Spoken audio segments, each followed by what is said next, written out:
Hey everyone, this is TG Watkins, and this is your Daily 5. All right, so we're going to be starting with one of the indexes. It's usually a good idea to start from the top down because most stocks follow the indexes. And in the situation that we have been seeing recently, tech and small caps and things that seem to be more susceptible or sensitive to interest rates, since that's what's been changing the most right now, have been just getting wrecked. And the Nasdaq is a pretty good sign and signal of that. One thing that I've been pointing at for my group and the Moxie channel and all that is that we got to look sometimes at the bigger picture because I know it can get really choppy around and through here, but I really like to look at moving averages. And if you look here, this is the 15-minute time frame. I like to use the 50 SMA, and what you can see is in through here, and this was about last week, that the 50 SMA was trending down even though price is kind of chopping through it and you get a couple bounces and all that stuff. But if you just kind of zoom out and look at the overall trend, and I know that seems easy, but sometimes it's difficult because of all the noise that's involved. But if you look, you can see that it was trending down. And then also on top of that, of course, the Moxie indicator, this is the tool that I created and it is my backbone to my trading. You can see that the Moxie indicator was just under 0 the entire time. That does not look anything like strength. And then what we could also see is here was the Moxie price trigger, which tells me that the Moxie indicator has now gone negative, and that's a pretty big heads up. In addition to that, we could see that there was a double top, and then again, the Moxie indicator just kept trending down. And sure enough, then I think it was like Monday or Tuesday, we opened up and the markets just ripped down. So they could not hold whatever level this was. They could not hold the daily 21, and they made a beeline along with the S&P. The Nasdaq made a beeline to the daily 50. The S&P went to the daily 21. And right now, the S&P is down a little bit further. It's just kind of hovering and oscillating in this general area. So a lot of weakness out there in these kind of sectors. Now, another way to be looking at this is the ARK ETFs. So I know a lot of people are familiar with this ETF and Kathy Wood and all that kind of stuff. And the only reason I like to look at this stuff is just to show that, hey, there are a large group of stocks all categorized in these various different ETFs. And what's really interesting and intriguing is you should go look at those various ETFs, the ARKG, G, W, all of them. They all pretty much look the same, which I find fascinating because they're supposed to have different groups of stock in them. And the fact that they're all trading the same is a little bit concerning for me about the market out there, because you can see here that price ran right into the underside of a downtrending daily 50 SMA, and the Moxie indicator was below 0. So again, if you kind of look at this and you're trying to trade in through here and you're just getting chopped up and you can't figure out what's going on, you got to zoom out, look at the bigger picture. And ever since we had that big downfall mid-February, which when that started, yes, we had a double bottom. But other than that, look, it's just been going sideways into the underside of a downtrending daily 50. And that is something to really watch out for because, yeah, I know there was a little bit of a move up, but it got handily rejected. And you just got to make sure you look at some of these things to help guide you and say, oh, hey, there's bigger resistance over here, or there's a bigger problem over here. So we kind of keep going around. It's not all terrible out there. There clearly are some areas that are keeping the market up. I mean, the S&P is still pretty high. I mean, it's still operating up at like all-time highs. And some of that is going to be oil. And so one way we look at that, we look at the ETF for oil, which is USO. And so far, it's been holding the daily 50 quite well and keeps testing the daily 50. And here we are basically breaking out. Now, it's been a little bit all over the place.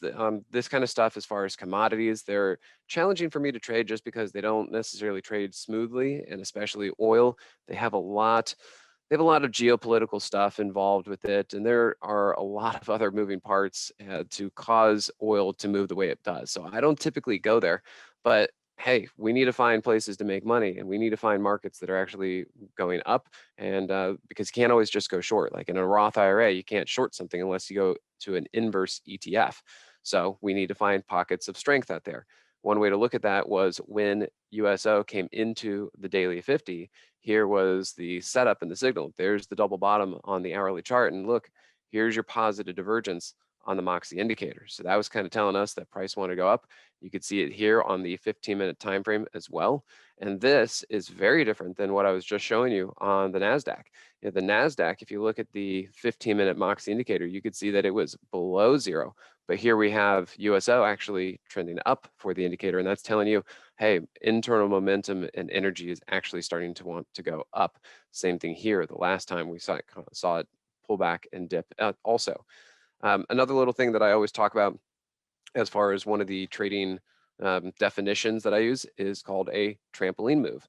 And a trampoline move or trampoline setup is when price is below the 50, but the MOXY indicator is still a positive over zero. And what that is, that's a high pressure, high buoyancy, to the upside type trade. What it's telling us is that MOXY is trying to say, hey, I'm still positive. I still got a lot of upward energy. I still want to, be over zero and energetic. And you, price, what are you doing below this moving average? You should be back above that moving average. You should be following that moving average along the upside. And so when you see that price actually dips below it, but the indicator is still positive, that's the backbone that says, hey, this thing is actually like trying to put a beach ball underneath water. It doesn't want to be there. It's high buoyancy. It wants to come back up. And you can see that is the kind of energetic move we get coming out of a trampoline move. And that's why I call it that. And that's why I defined it as that, because basically it's like a trampoline. You jump onto the trampoline and then you shoot back up. And you can tell that because of the MOXY indicator. So if we go over here, if we kind of drill down, no pun intended, into some of the other oil stocks to say, okay, well, if USO is moving up, then what else can we be looking at? CPE looks pretty darn interesting. It has been flagging for quite some time, but that's only because it had such a big move right back here. I mean, that thing had an incredible move. And so flagging sideways, doing pretty well, and it's coming into the daily 50. Look at that, it's bouncing off the daily 50, right? How about the MOXY indicator? Price down, MOXY indicator up. Maybe you want to wait for a little bit more of a signal. Well, how's this for that signal? There's that trampoline move again. Price below the 50, but the MOXY indicator above zero. We're also past earnings now, which is good. And you can see this on the daily chart. We got the 8 over the 21 and price again at the daily 50. All of this is looking pretty good. Now, this isn't going to be, some of these names aren't necessarily going to pop off so smoothly. There is going to probably be some chop in through here, like what I'm seeing on CPE. But generally, from what I'm seeing, if we can hold the daily 50 and if we can hold the hourly 200 and just kind of stay in this area, build a base and then start to move up, this stuff should be okay as we're starting to see the economy come back online. Summer's here, people want to travel, they want to get around and go places. And so oil seems like a reasonable place to start looking. And for our last one, kind of with that same concept of this economy coming back online, we've been talking about pent up energy, about building. People need to build, they need to get back out there. Factories are coming back online, business needs to get done. And Caterpillar is one of those that will benefit from this. We're also seeing DE, so Deere, if you guys want to look in that one too.